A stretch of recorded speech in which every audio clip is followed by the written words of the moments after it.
Hey everyone, welcome to Brickstars. In this video, we're going to be taking a look at the Series 1 Bricklink Designer Program. For those of you not familiar, it is LEGO fans submitting their own designs, and they get manufactured if they reach a certain threshold. So in this particular series, they have to receive at least 3,000 pre-orders, and then they'll be produced, and up to a maximum of 30,000 of each set. So they are quite rare, and in the past these sets have gone up in value exponentially. They've made us money in the past, and we also kept some just because they really do look great. Now, interesting, they are fan-made sets, so sometimes they don't quite have the refinements that LEGO sets normally have, but they always end up looking great and have some awesome themes here. Now, if I just scroll up here, you will realize that there is only 11 days and 10 hours and 53 minutes since this is released to crowdfunding. So with that in mind, in that time, we expect that these are going to be sold out fairly quickly. Usually they don't last very long. So in 11 days, on February 7th, these will open up for pre-order, and we're going to be in line waiting to get them. As you can see here, there are 5 different sets that are kind of open for this pre-ordering, and we'll just run down all of them in detail in this video. But for starters, we have an old train engine shed. It's 300 Canadian dollars. We're in Canada, so that is the numbers we're getting. Of course, if you're in USD, it's going to be maybe 240 or something, but 300 Canadian dollars. Then we have the Mountain Fortress. This one looks epic. It is more expensive at 485 Canadian dollars. Then we have the Parisian Street, which looks very similar to modulars. It would fit in right with a modular town or city, and it is at 420 Canadian dollars. And here on the bottom, we have a very rustic looking general store at 2010 or 209 Canadian dollars. It's like a rustic, and even has a buggy, which we're going to get into. And then we have a snack shack, which is the cheapest set, 65 Canadian dollars, and it just looks awesome that it would fit in with any kind of beach type set. So we're going to go in detail on these sets, but here's a quick rundown. We have a Western general store, as you could see, with this kind of clapboard style building and the base plate around it, or base plate looking parts. And very end here we have the snack shack, which is the cheapest of all the sets at 65 Canadian dollars, and it fits right in with those kind of food truck style creations that we've been having recently. So we're going to dive into these in more detail now. So first up, we're going to look at the old train engine shed. So again, $300. This set is just over 2,300 pieces. It looks like it'll have 10 stickers and 6 minifigures, and it is a good size. So whether in a city or on a shelf, this is going to be a pretty substantial build.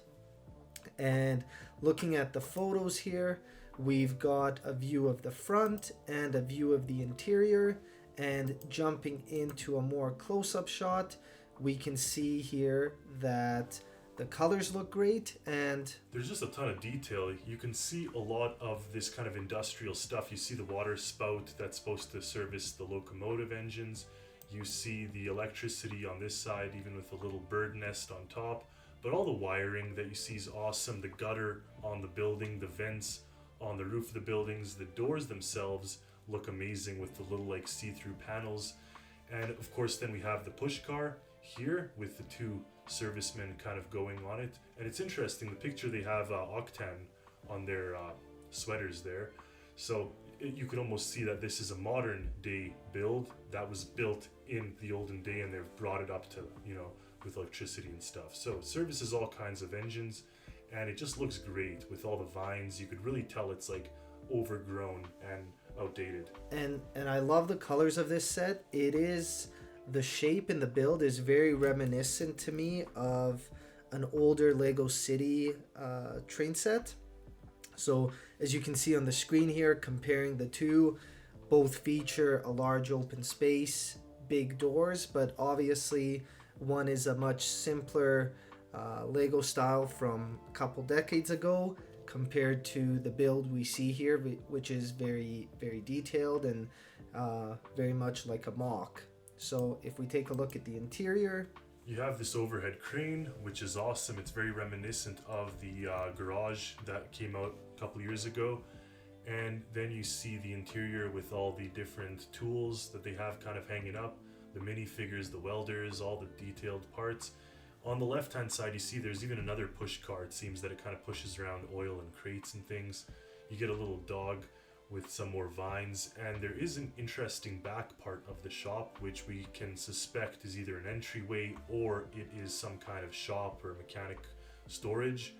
But overall, even this view, you can tell that it's quite spacious. Like, there's a lot of things that are fitting inside, and it even can house a full locomotive, I think I read in the description. Yeah, like this area back here, we did actually find this designer's ideas post. So they also tried to get this set featured on Lego Ideas. Obviously a bit different, they've made some modifications, but it looks like that back section did also have a build in this one. So it could be that we'll be seeing a bathroom or an office there, but I do also like this ideas submission that they had. It's different, but it seems to have more details on the side.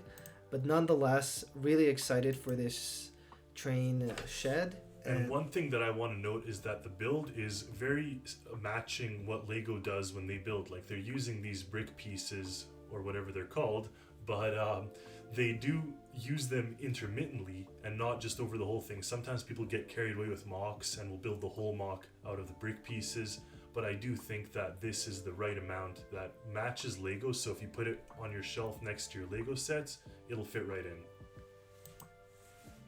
The Mountain Fortress.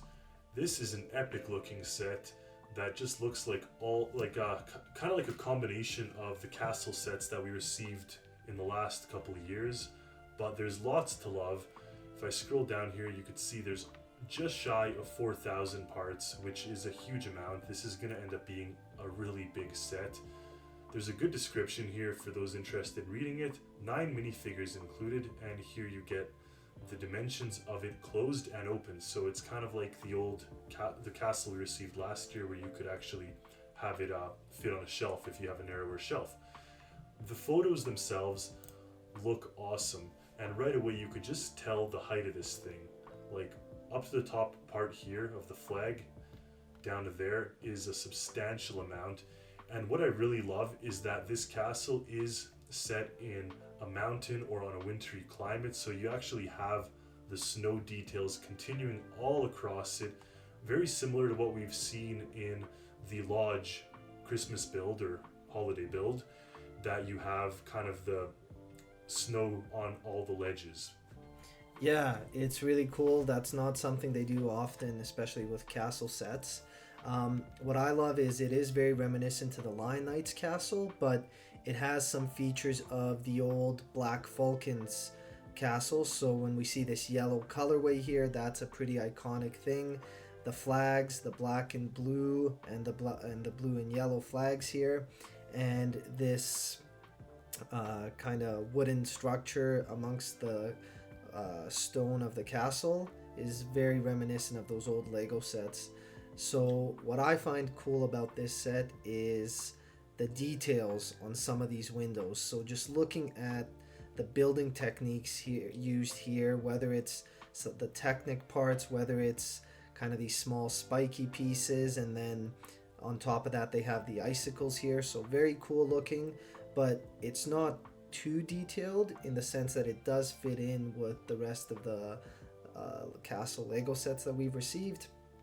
I do like that there's bits of color that pop here with this wooden drawbridge, torches here with some flames, and then we do have the white snow with this very icy looking creek here. So really cool looking set from this side. Another cool building technique here with the rock.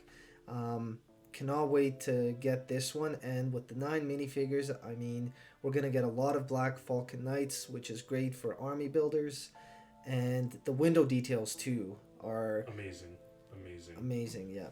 Yeah, the details I see here, just like we said right here with these icicles and everything here, but that's not just stopping there. You have icicles over the main door, you have icicles kind of building under certain areas, so they really did put the right amount of detail in. But one of my biggest criticisms whenever we see this type of stuff is when they take it too far, which they really did not do here. So this is just the right amount of detail that we see here that is put into it without overdoing it. And I just love that crest right over the door. That crest is incredible. The amount of things that I see in that is super cool. The helmet, the shields, the swords and flags, it just looks epic. Yeah, epic. awesome job there. So let's take a look at the interior of the castle, which also has a lot of details.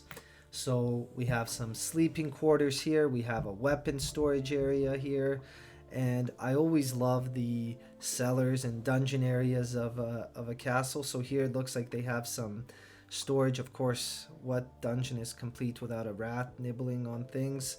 And here it seems to be a pantry and a kitchen. I do like this detail here where they have some old scrolls, maybe some old recipes. And here we have a fine, nice old lady baking some goods. So really detailed castle, really kind of that dollhouse style, lots of playability here. And it looks like we're also going to be given a horse with this set. So it's not a cheap price tag, but you do get a lot in this set. The Parisian Street. So this one is designed by Nicolas Carlier, 420 Canadian dollars.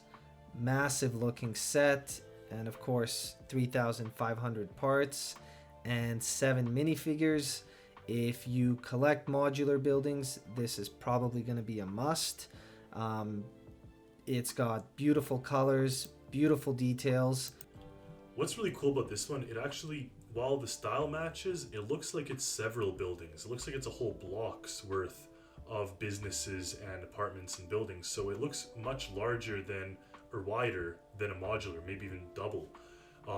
And you can tell right away that you have this little like bistro here, and then you have something else, and you have something else. So you have 3 businesses kind of in this row. And not only that, there's an alleyway here with stairs. There's sort of a passage tunnel here. And the details don't end there.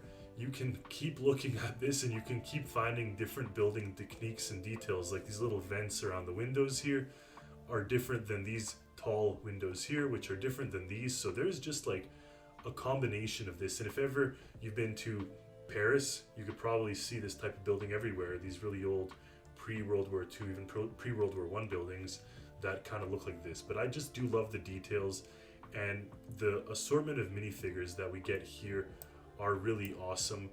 I really like to see this type of kind of image that shows us in detail what we're getting.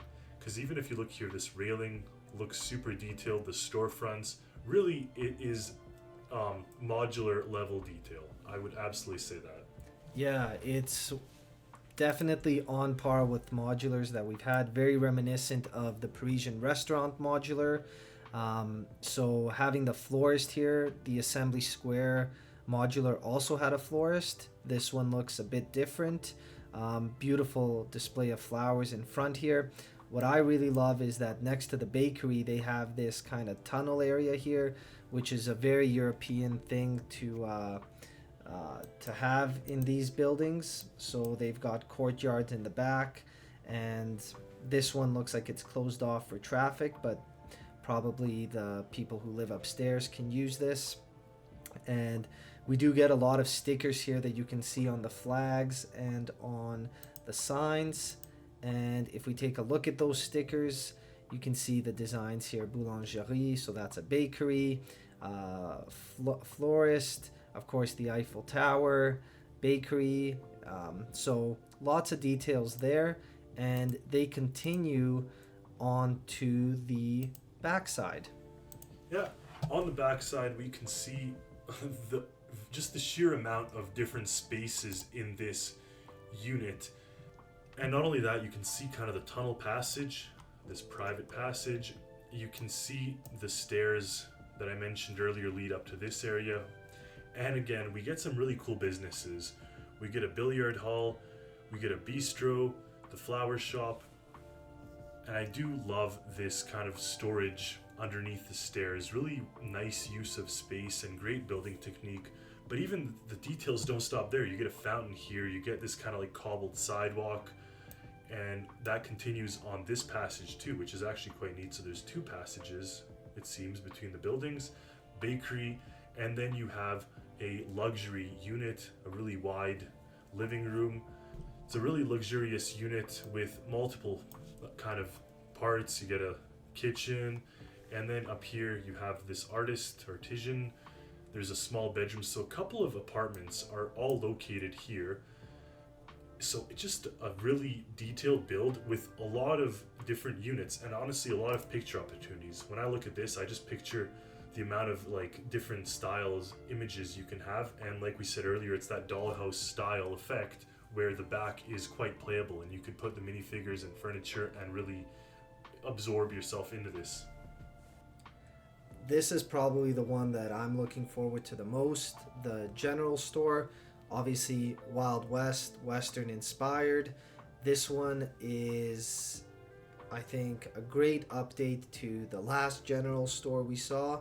As you can see in this photo here, back in the 90s, the Western theme had a general store, slightly different colors and design, and by slightly I mean very, but this one looks great. So 1900 pieces, 4 stickers. We're gonna get 5 minifigures and 2 horses, and really a perfect size in my opinion. A building that's not too big but looks great, looks realistic. And we've got a couple detail shots here.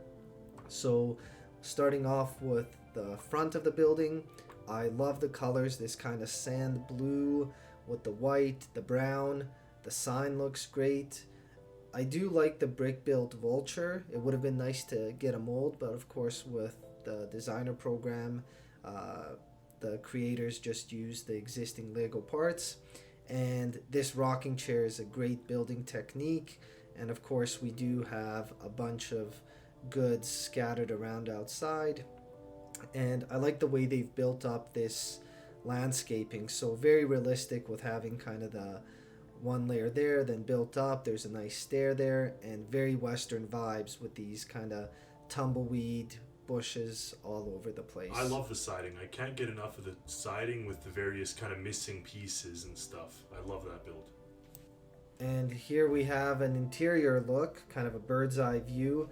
It's nice to see that the roof will also have a fair bit of detail, but I love this interior. Anytime they fully tile off the floor, it just looks so complete. And you know, these old general stores really were that. They sold everything. So we've got different cups, different tools, some weapons, bottles, whips, hats, a little bit of everything. And this heating oven here, also very realistic. So this is one that's going to make for great photos. It's going to look great in our collection because we are big Western fans. And the figs look a bit modern, so maybe there's some, they use the torsos that they could find, but in our case we're definitely going to keep this authentic to a Wild West time. I love the carriage. Just looking at that horse-drawn carriage with the 2 horses, I know they didn't use the cloth, but they used what they had, kind of the pieces that we saw on the horse trailer a couple years ago, and then the cactus and the trees and the rat on the other side. So fair bit of detail all throughout this build, but just like we said, in the right amount, even to the point they have this kind of bucket for the horses to drink out of when they're tied up. Really gives me Red Dead feels, Western feels, like any of those Western movies, and it looks truly great. And here's another look at that wagon. So definitely a detailed build, very much like those old Pioneer wagons. There's some storage inside.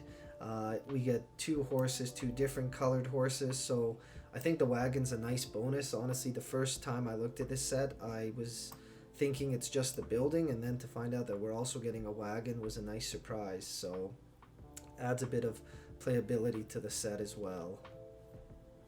And before we jump off of this set, I just want to give a shout out to this designer because They have a couple Wild West themed sets on Lego Ideas, and honestly, I would have been happy with any and all of these.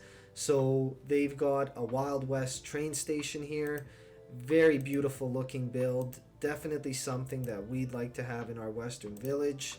So we're not going to spend a lot of time going through these in detail, but if you're a Lego Western fan, make sure you look up Al Lucky on Ideas.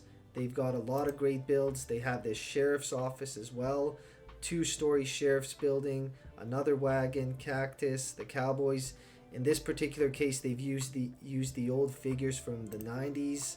So very cool looking set with the prison on the side, the jail cell, lots of details, jam-packed, and that siding. So beautiful. Yeah, these are builds that all match with each other too, which is really cool.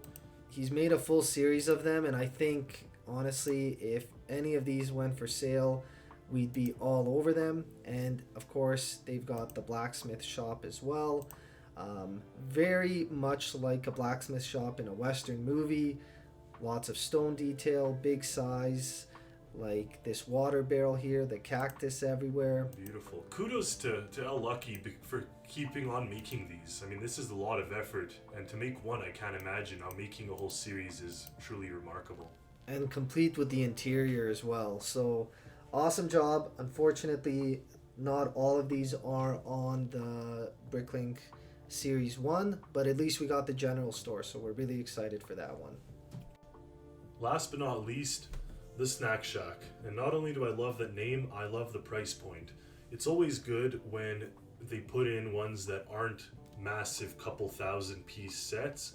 65 Canadian dollars probably is going to be 50 US dollars or 40 US dollars. That's a really affordable price when it comes to this series. And if we scroll down here, you see there's a total of 539 parts and 2 minifigures, so just as expected. Now, they do say that it's inspired by food trucks, so I mentioned earlier that this does remind us of those sort of food trucks that they've been putting out recently, but this is cool because it's actually sort of a food trailer, so not necessarily a truck. Looking at a more detailed image here, you could see that this trailer is like those classic Airstream trailers, the stainless steel ones, and I do love the details, the little bird shelter, the seagull, the rat, and the bucket, just like all the parts that you'd kind of expect to find. I'm not just labeling things, I'm saying that this is kind of a cool combination of parts, not too many parts, but just laid out in front of us that gives us that right feel. The little deck that they built in front of the table and the different kind of mustard, ketchup, and condiments inside. This kind of awning, yeah, drops down when it's closed. The door opens up on this pivot as well. Overall, I think that this is a great little set. You can see here the interior details, the stove and all this stuff. They put even a propane tank connected with gas, so there's the right amount of details. The vent, nothing over the top and crazy, but just the right amount of details that we like to see in builds like this. Here's some other photos that we found on this user's Reddit page, actually, and they've gone ahead and put a close-up of the panini press and coffee drip machine, and even had a rat digging in through the deep fryer here, so that's never good, but it is what it is when you're working in an Airstream trailer.